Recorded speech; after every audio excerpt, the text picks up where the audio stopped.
The rhythmic hum of Chicago's morning rain tapped against the windows of Elise Parker's high-rise office, a melody she had once found soothing. Today it was nothing more than static, blending into the mounting dread that clawed at her chest. Her computer screen glowed harshly, the words in the email she'd just received sharp and unforgiving. The current design lacks the innovation we were expecting. If the revisions fail to meet our vision, we will have no choice but to terminate the contract. Elise's fingers hovered over the keyboard, her mind blank. This project wasn't just another addition to her portfolio. It was her golden ticket to partnership, a chance to solidify her place among the firm's elite. The Sustainable Cultural Center had been her passion project, a seamless blend of environmental consciousness and community enrichment. She had poured months into it, every late night and early morning tethered to its success. And now it was crumbling. She clenched her fists, willing herself not to spiral, but the weight was suffocating. If she lost this client, the repercussions would be brutal, not just for her career but for the tightly constructed identity she'd built around her professional accomplishments. Elise Parker didn't fail. She couldn't afford to. When her phone buzzed with a reminder about the design seminar later that day, she almost dismissed it. But something made her pause. The name at the top of the speaker list. Margot Sinclair. Elise knew of Margot by reputation. Everyone in architecture and design did. Margot was the industry's maverick, a woman who defied conventions and turned bold risks into breathtaking realities. Her portfolio was filled with designs that shouldn't have worked but did, transforming outdated spaces into iconic landmarks. Elise had admired her from a distance, though their paths had never crossed. On impulse, Elise decided to attend. She told herself it was to find inspiration, to salvage what she could of her project. But deep down she knew it was something more. A flicker of hope, however faint, that Margot might offer the lifeline she desperately needed. The seminar was held in a sleek auditorium on the city's north side, its minimalist design a testament to modern architecture. Elise arrived just as the rain began to ease, her nerves taut as she took a seat near the back. The room buzzed with anticipation, every seat filled with eager designers, students and professionals. When Margot stepped onto the stage, a hush fell over the crowd. Margot Sinclair commanded attention effortlessly. Her silver hair caught the overhead lights, her tailored black blazer emphasizing her lean frame. But it was her presence that struck Elise most, a magnetism that filled the room, her sharp blue eyes scanning the audience with an air of quiet confidence. Design, Margot began, her voice rich and resonant, isn't about playing it safe. It's about risk. About being willing to tear down what's comfortable to create something extraordinary. Elise sat forward, captivated. Margot's words felt like a challenge, a call to action that stirred something deep within her. For too long, Margot continued, pacing the stage, our industry has been stuck in a loop of sameness. Safe, uninspired choices that appease but don't inspire. True greatness, she said, pausing to look directly at the audience, comes from risking everything, even your own security. The words hit Elise like a jolt. Her design had been safe. Polished, efficient but safe. She had been so focused on not making mistakes that she had stripped it of the boldness that had once excited her. By the end of the talk, Elise knew what she had to do. Approaching Margot after the seminar was one of the most nerve-wracking moments of Elise's life. A line of attendees waited to speak to her, but when Elise's turn came, Margot's sharp eyes seemed to soften, her attention zeroing in on her as if she were the only person in the room. Margot, Elise began, her voice steady despite the nerves racing beneath her skin. I'm Elise Parker. I'm an architect at Parker & Company. I need your help. Margot raised an eyebrow, intrigued. Help. Elise explained her situation. The cultural center, the client's dissatisfaction, the looming threat of failure. She expected Margot to dismiss her, to point out the dozens of other designers who probably needed her time less desperately. But instead, Margot listened intently, her head tilted slightly as she absorbed every word. When Elise finished, Margot's lips quirked into a faint, knowing smile. You sound like someone who's just been handed their wake-up call. Elise blinked, unsure how to respond. I'll help you, Margot said, her tone decisive. But only if you're ready to step out of your comfort zone. No holding back. No clinging to what's safe. Agreed. Elise hesitated for only a moment before nodding. Agreed. Margot's smile widened, and for the first time that day, Elise felt a flicker of hope. "Bring me your plans," Margot said, handing Elise a sleek black business card. "And be prepared to start over if necessary. Great design doesn't come from compromise. It comes from audacity." That night, as Elise pored over her sketches and blueprints, she felt something shift within her. Margot's words echoed in her mind, urging her to let go of the fear that had held her back. For the first time in a long time, Elise allowed herself to imagine what her project could be, not what others expected it to be. As she prepared for her first meeting with Margot, Elise knew the road ahead wouldn't be easy. But for the first time in weeks, she felt a spark of excitement. Because she wasn't just fighting to save her career anymore. She was fighting to rediscover the bold, fearless architect she had always wanted to be. The following days were nothing short of transformative for Elise Parker. From the moment she stepped into Margot Sinclair's sun-drenched studio, a sprawling, industrial chic space lined with models, sketches, and a lifetime of creative triumphs, it was clear she had entered a new world. Margot wasn't just a designer. She was a force of nature, her presence commanding yet inspiring. And she demanded the same intensity from everyone who worked with her. "Your problem," Margot said during their first session, sliding Elise's blueprints across the glass-top table with a practiced ease, "is that you're designing to avoid failure, not to achieve greatness." The words stung, but Elise couldn't deny their truth. "What do you mean?" Elise asked, leaning forward, her pencil poised over her notebook. Margot gestured to the plans, her silver hair catching the light. "Look at this. It's functional, efficient. But where's the risk? Where's the vision that makes someone stop and say, 'This is something that will change the way we think about space'?" Elise frowned, her defenses rising instinctively. "It's sustainable, community-oriented." "All good things," Margot interrupted, her tone sharp but not unkind. "But it's also safe. You're afraid to make a bold choice because you might alienate someone. Let me tell you something, Elise. The best designs always alienate someone." The room fell silent, Margot's words hanging heavy in the air. Elise felt a flush of frustration rising in her chest, but beneath it was something else. A spark of recognition, a sense that Margot wasn't attacking her but challenging her to be better. From that moment, their sessions took on an intensity that left Elise both exhausted and exhilarated. Margot had no patience for half measures. Each sketch Elise presented was dissected mercilessly, every decision questioned. "Why is this here?" Margot asked one afternoon, pointing to a section of the layout Elise had painstakingly revised. "It ties the space together," Elise replied. "It ties it together," Margot repeated, arching an eyebrow. "Or it keeps you from having to rethink the flow entirely?" Elise opened her mouth to respond, then closed it again. Margot's insight was cutting, but it was impossible to argue with. Yet for all her criticism, Margot never left Elise to flounder. She pushed, but she also guided, her suggestions sharp but constructive.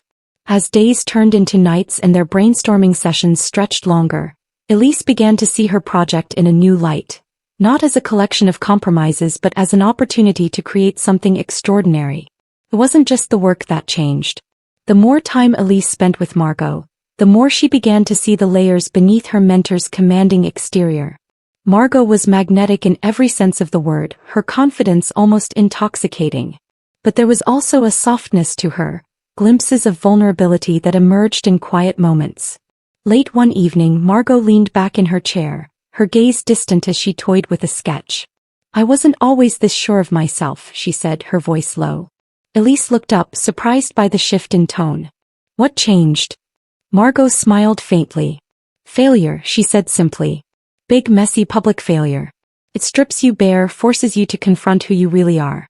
And if you're lucky, you come out the other side knowing what you stand for." Elise didn't respond immediately, her mind racing with thoughts of her own struggles. "You're not afraid to fail," Elise said finally. "Not anymore," Margot admitted, her eyes meeting Elise's. "But it's a learned skill. One you're more than capable of mastering." As the days passed, the dynamic between them grew more complex. The professional tension remained, but it was tempered by moments of connection that felt deeply personal.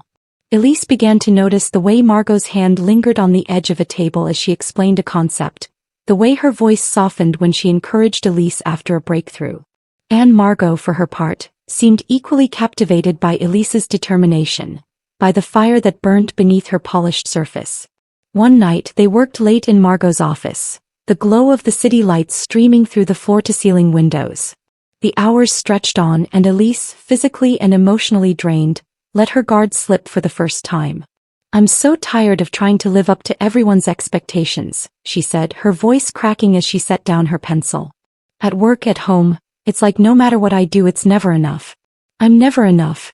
Margot turned her chair to face Elise fully, her expression unreadable. For a moment she said nothing, letting the words settle between them. Then slowly she reached out, her fingers brushing against Elise's hand. "You are so much more than that," Margot said softly, her voice laced with an unexpected tenderness. The touch was brief, but it felt like a lightning strike. Elise's breath caught, her gaze snapping to Margot's. For a moment they simply stared at each other, the air between them thick with unspoken emotion. "Margot," Elise began, but her voice faltered. Margot withdrew her hand, her expression calm but her eyes betraying a flicker of something deeper. "Go home, Elise," she said gently. "Get some rest. Tomorrow we'll make something incredible." Elise nodded, but as she gathered her things and stepped out into the cool night air, her thoughts were anything but calm. The weight of Margot's words and her touch lingered, sparking feelings Elise wasn't ready to name. Back in her apartment, as she stared out at the city lights, Elise realized one thing with startling clarity. Margot Sinclair wasn't just changing her work. He was changing her. The restaurant Margot chose was a gem tucked away on the shores of Lake Michigan, its large bay windows offering a breathtaking view of the water glittering under the moonlight. The interior was warm and intimate, with soft golden lighting and the faint hum of jazz playing in the background. Elise hesitated as they walked in, feeling a ripple of nervous energy that had nothing to do with their client presentation earlier that day. "Cozy, isn't it?"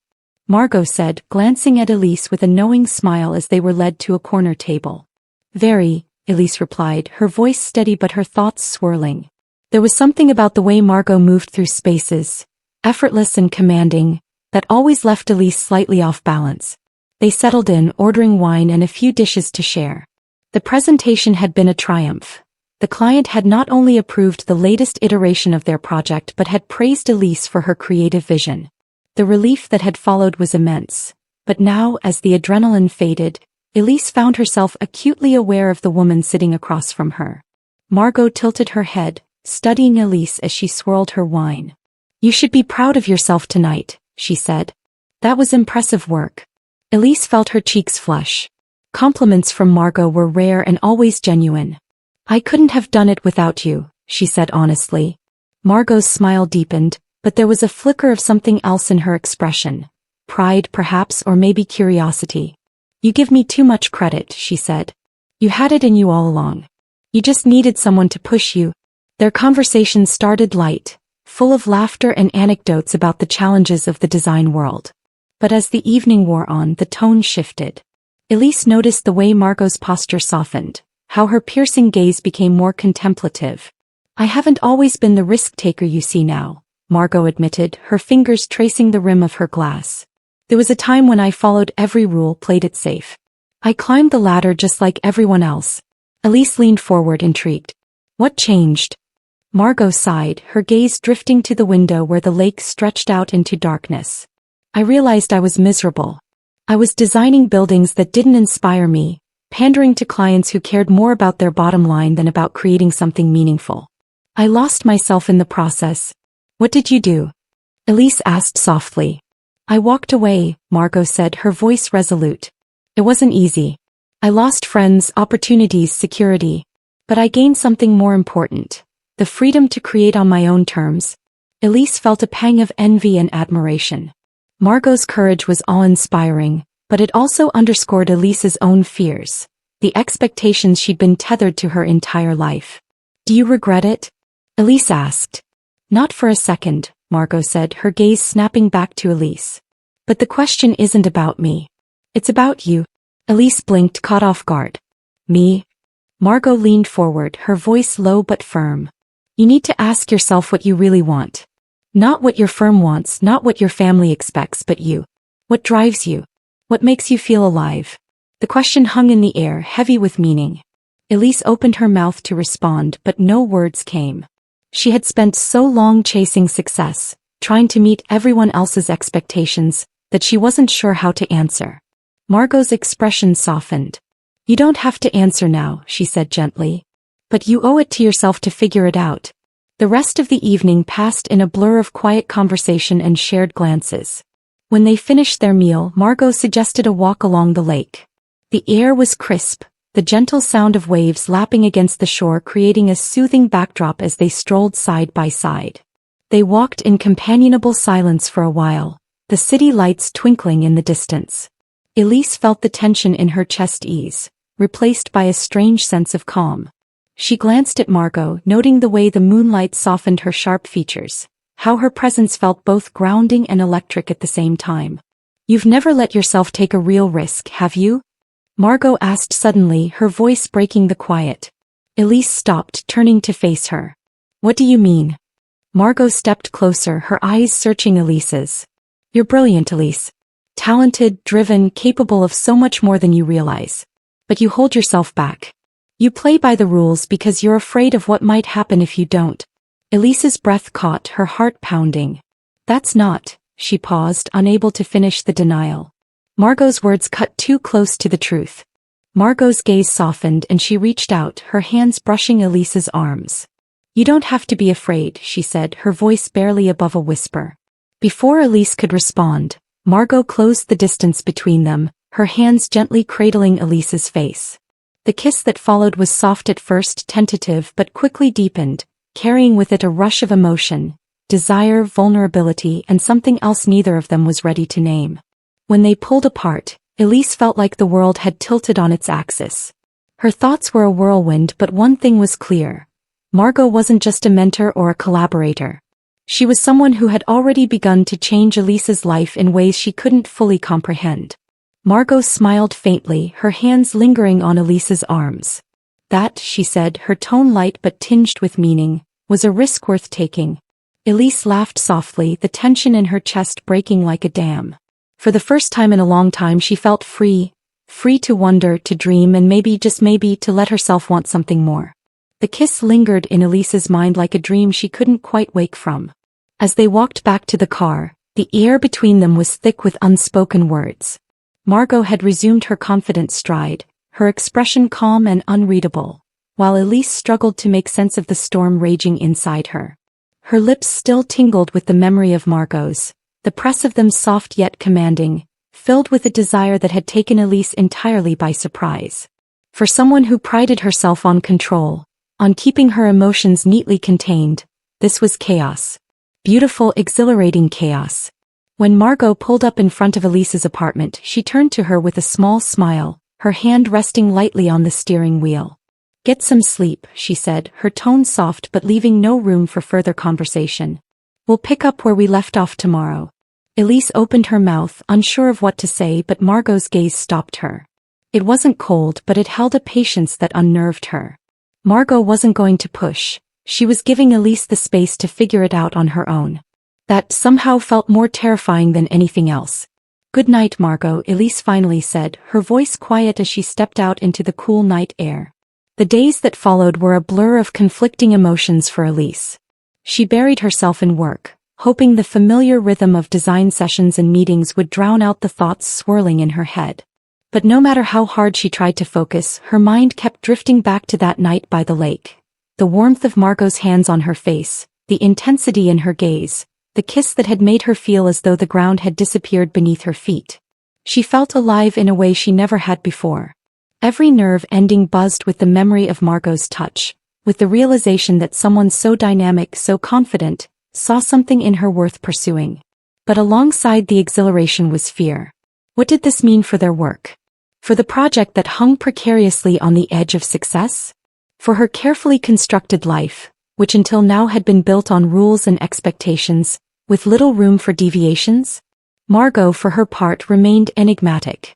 She didn't bring up the kiss, didn't press Elise for answers.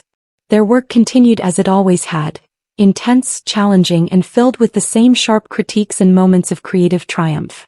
But there was a new layer to their interactions, an unspoken tension that hummed beneath the surface of every conversation, every shared glance.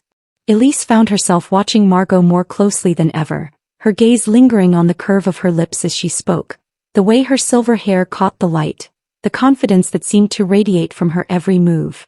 It was maddening and intoxicating all at once. One evening, as Elise sat at her drafting table in her apartment, the weight of it all became too much. She set down her pencil, staring blankly at the half-finished sketch before her. Her thoughts were a tangled mess of questions and doubts. Could she even allow herself to feel this way? To want something so deeply, so unexpectedly? Her phone buzzed, pulling her from her spiral. She hesitated before picking it up, her breath hitching when she saw Margot's name. "How are the revisions coming along?" the message read. Elise stared at the words, her chest tightening. The question was innocent enough, but it felt like so much more.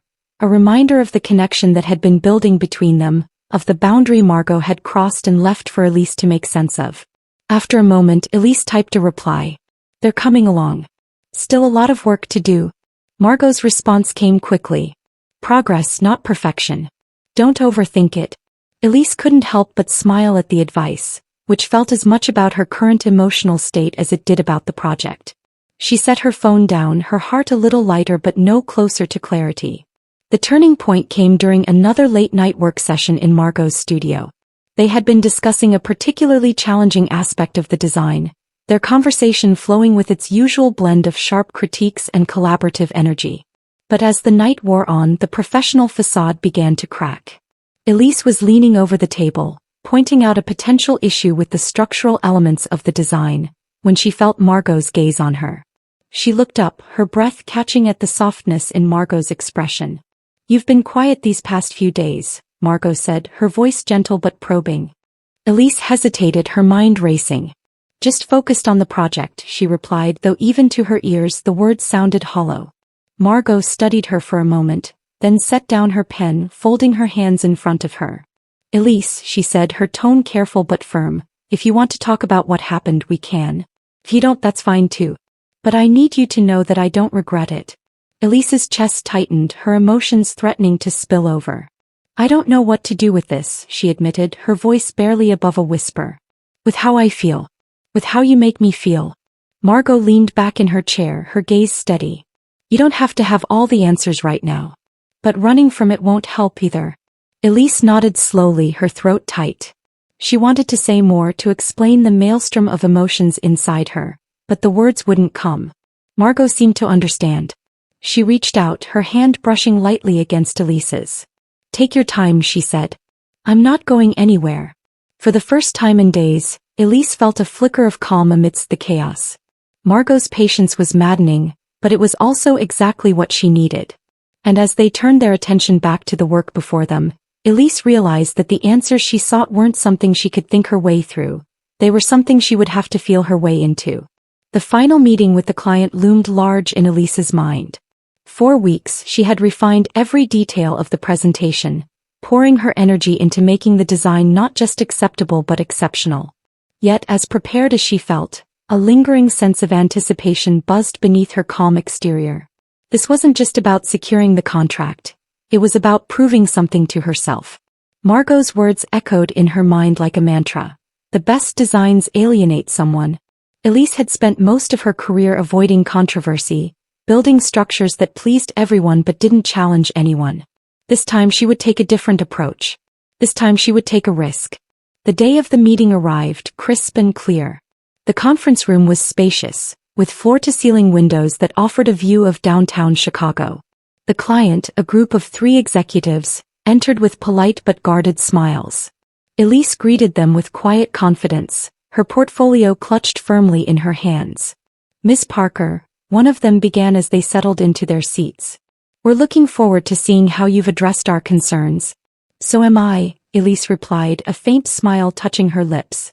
"But first, I want to share the vision behind this project and why I believe it's worth the risk." The presentation unfolded like a carefully choreographed performance. Elise spoke with a conviction she hadn't known she possessed, her words weaving together the practical and the visionary. She explained the sustainable elements of the design, the ways it would enrich the community, but she didn't stop there. "We could play it safe," she said, her voice steady as she advanced to the next slide. We could stick to what's been done before and create something functional but forgettable. Or we could aim higher. We could create a space that challenges expectations, that inspires people to think differently about what's possible in architecture. The room was silent, the executives leaning forward in their seats. Elise felt the weight of their attention but didn't falter. She revealed a bold new feature of the design. A striking asymmetrical facade that would make the cultural center a landmark in the city. It's unconventional, she admitted, her heart pounding. And it might raise a few eyebrows. But I believe this design reflects the spirit of innovation and progress that your organization stands for. For a moment she held her breath, her words hanging in the air. Then one of the executives leaned back, a slow smile spreading across his face. "Ms. Parker," he said, his tone thoughtful, "this is exactly the kind of thinking we were hoping for." Relief and exhilaration washed over Elise as the meeting continued. The clients asked questions, offered feedback, but their enthusiasm was clear. By the time the meeting ended, the contract was secured, and the cultural center was on its way to becoming a reality. Elise left the office building with a lightness she hadn't felt in years. The Chicago skyline seemed brighter, the air crisper. She barely noticed the cab ride to Margot's studio, her thoughts consumed with one thing. She had done it. She had taken a risk and it had paid off. When Margot opened the door, her expression shifted from surprise to curiosity.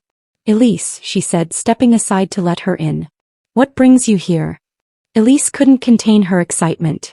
"We got the contract," she said, her voice trembling with emotion. "They loved it, Margot. They loved the risks we took, the boldness of the design. It worked."